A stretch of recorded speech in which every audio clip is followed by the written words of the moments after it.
Hey Internet, this is Chaz. And this is Dan. Welcome back to Wine is Serious Business, episode 63, which quite obviously is shot immediately after episode 62. We were hanging out, having such a good time. We're like, you want to do another show?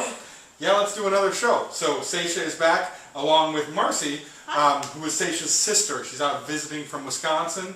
There's some great wines out there in Wisconsin. Is that a fact? Have we tasted them? You have to bring some out sometime. Yeah, you should bring some Wisconsin wines. Anyway, this is a really bad idea because we've been drinking, or I've been drinking most of the day. And I haven't. I've just done one show. Well, we filmed a show, we're all pretty warm, so this is probably pretty fun. So we've been having great conversation. Conversation's been great. We're going to discuss 08 Oregon Pinots. I guess I should get back in the shot. Yeah. These are all in the pretty low range. For splits, I should talk at full bottles. Talking around $20 a bottle for each of these. Pretty approachable. $25, yeah. And for Oregon Pinot Noir, I think that's where you really start to get into stuff that's pretty interesting.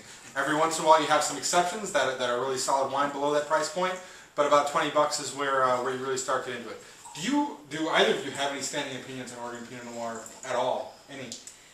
I like Pinots, period. I prefer red wines, and Pinot Noir is my favorite, so I'm really looking forward to this. This is a wonderful, delicious surprise. Cheers. Cheers, you said it. To your health.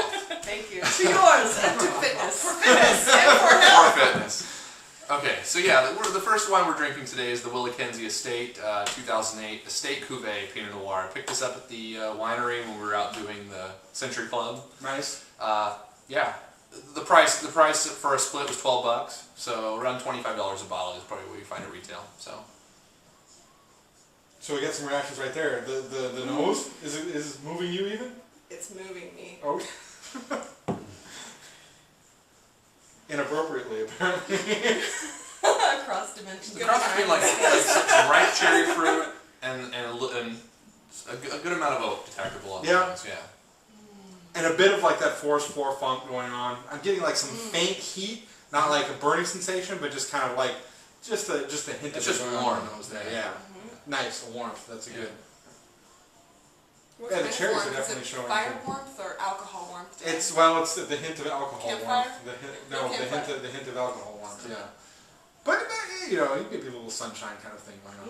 And this Sunshine at the campfire? Driven by the alcohol. And this does have a darker character on the nose. Like this isn't a fresh smelling Pinot Noir. This definitely is a little darker in character. Definitely like riper flavors. That said, not overripe. Yeah. Darker characters. Yeah. They're so complex. They're so much more complex than the white hats. Unpredictable. Well, pretty full acidity. Yeah. And the dark fruit's there on the palate, but it's not very strong. I think the acidity overwhelms it, and there's like some lighter citrus flavors that show through, and more like plums. You know, like plums and dark plum skins, kind of the lower part of the palate. And the citrus flavors do play for me heavily on the palate, and then the acidity is very strong. The tannins are like come in way late because the acidity actually even overshadows the tannins almost on this. It's like pretty crazy like how strong the acidity is in this wine. That said, kind of cool flavors going on initially, and for your people that like a lot of acidity in your Pinots, especially like low range Pinots, this is actually pretty nice. Done fairly well, yes. Yeah. That said, not too exciting. Definitely reminiscent of the 08 vintage, though. I mean, like this is a strong wine. It's for at the price point. I think it's doing very well. I'm going to go 87 points on it. And go ahead. I was going to say that seems to be your favorite number. It's a problem.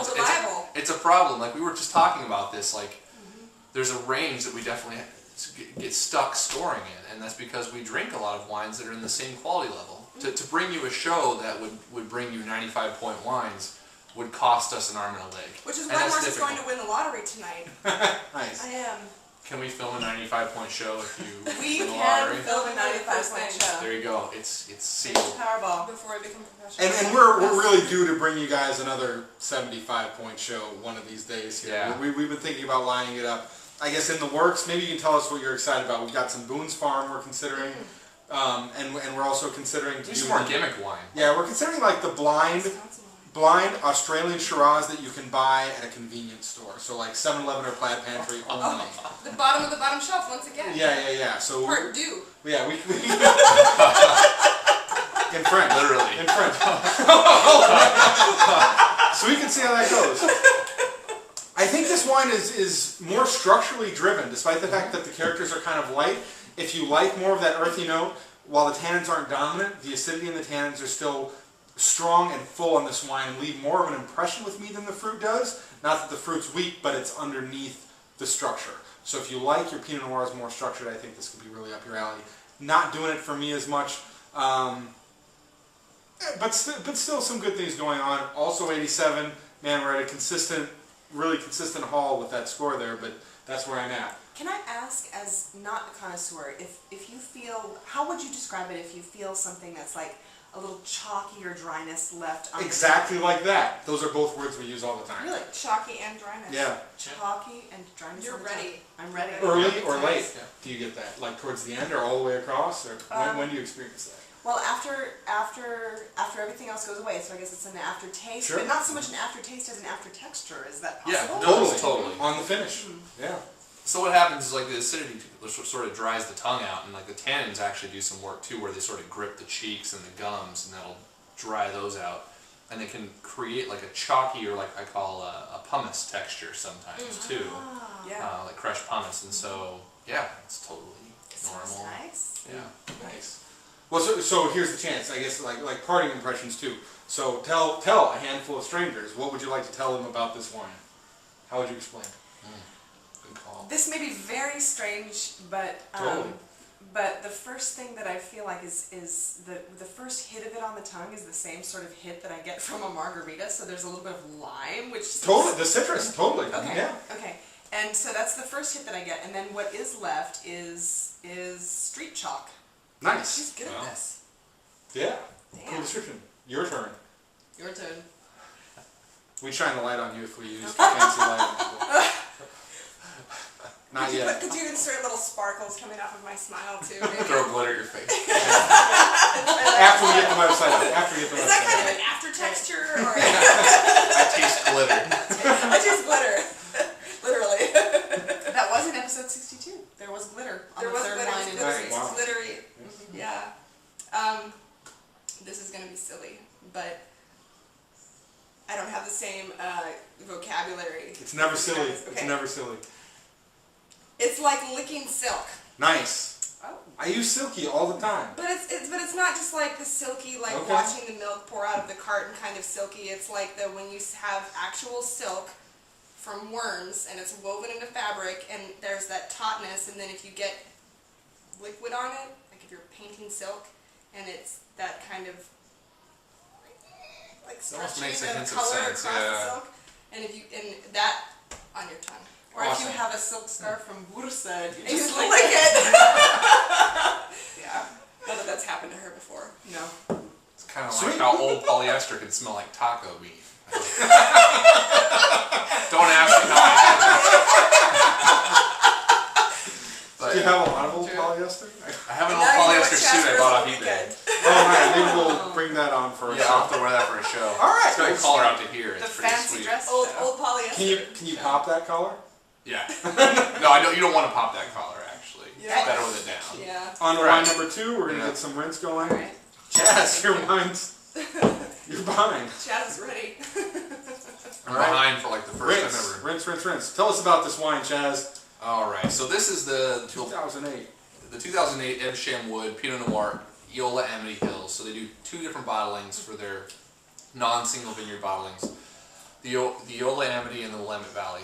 The 2005 Willamette Valley was the wine that turned me on to wine in the first place. It was like my pivotal, Really? where we were at a geek weekend, Yep. Playing Out board on the games coast. on the coast. playing German Geekend, board if game. you will. A geek.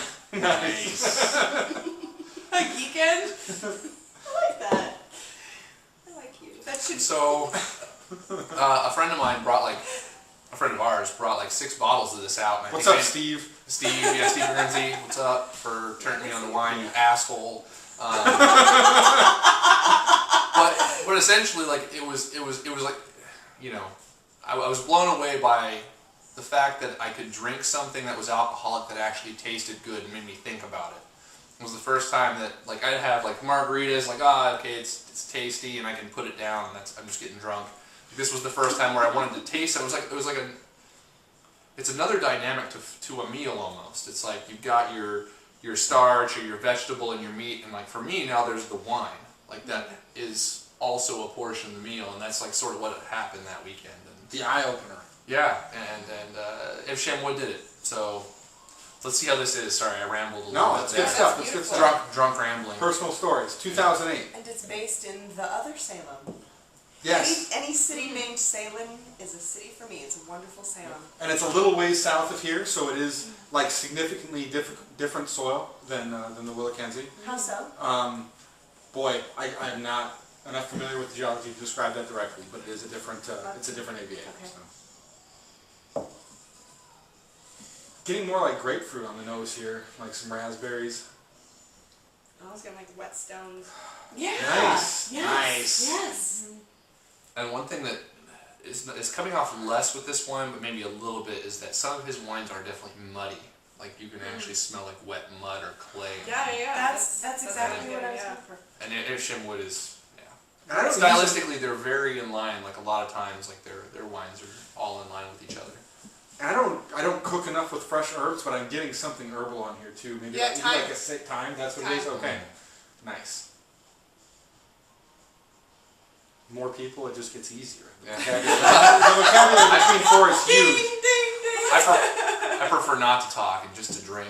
That's what I love about this. The variety of experiences brings so much to the same thing. It's like great art, right? Like great art. There it is. Yeah. Whoa, this is way different on the palate than I was expecting it to be. Nice. Like the grapefruit thing that you talked about earlier, Yeah. with I think in the previous show. Grapefruit characteristics, like the citrus is sort of coming out, like ruby red, big time. And I tasted this at the winery a few months ago, and this is way better now. Like, not that it was bad then, but it's totally come together. The fruit's just delicious. The acidity's balanced so well. My mouth's watering. I'm getting great apple flavors wrapped in with like some really dark raspberries. Really, I mean, it's kind of straightforward, but the fruit's delicious and balanced. Right. I'll just agree with that. I really don't have much. I really don't have much to add to it, honestly. Man, I Like love thinking this. about it. Sure. But,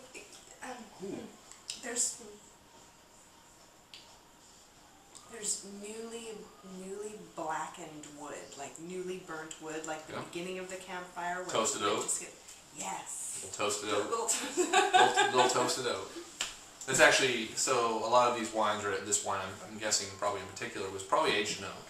Yep. And they do a toast to the oak before they put the wine in, like They the burn wines the are barrels on the burned, they're inside. burned in the inside. Oh, So it's well, it's it's really You can there. request That's the exactly what you're toast. tasting. You can request whatever toast you want. Like you can request a really dark toast, or like a light toast, or like no toast at all. So yeah, you might be tasting a little bit of that flavor imparted on the wine. So A toast. A toast. Oregon Pinots. And a toast to a great memory, the place that turned you on to the complexity and the excitement. Solid And- stuff, man. It's wine geekitude. and congratulations to the owners of Evsham Wood. I know they sold the winery. I'm kind of bummed about that, but at the same time, congratulations for you guys to be able to like do what you want, move to France, and Live the dream. And live the dream. Yeah, they sold their winery after they've owned it since like the 80s, the early 80s. Sold their winery and now they're moving to France and like living the dream in Living France. the dream, like, what does that entail, living the dream? Purchasing property, they purchased property in France, and I'm I don't know if retiring there, continuing to. I think they're retiring there. Yeah. I think they're retiring there with their children. So I think. Tell us Yeah. if you end up watching the show, Yeah. Mr. Rainey. But Yeah. I think this is the last name. And I love the fit, man. The fruit sticks around for a long time on this, and combined with the acidity, I'm probably going to pick some of this up at this price because I see this aging really well too. I'm really excited about this too. And this is the cheapest one too, right? So this is the second to cheapest. Oh, So okay. the Willamette Valley is the cheapest bottling they do. Gotcha. The Olamide is the next highest, but it's Oh, only okay. a couple dollars more. So, Nice. 88 plus for me because I do see this aging very well. The structure here is perfect, and the fruit is just it's a bouquet. It's beautiful. It's like it unravels as you taste it. Blooming in phases.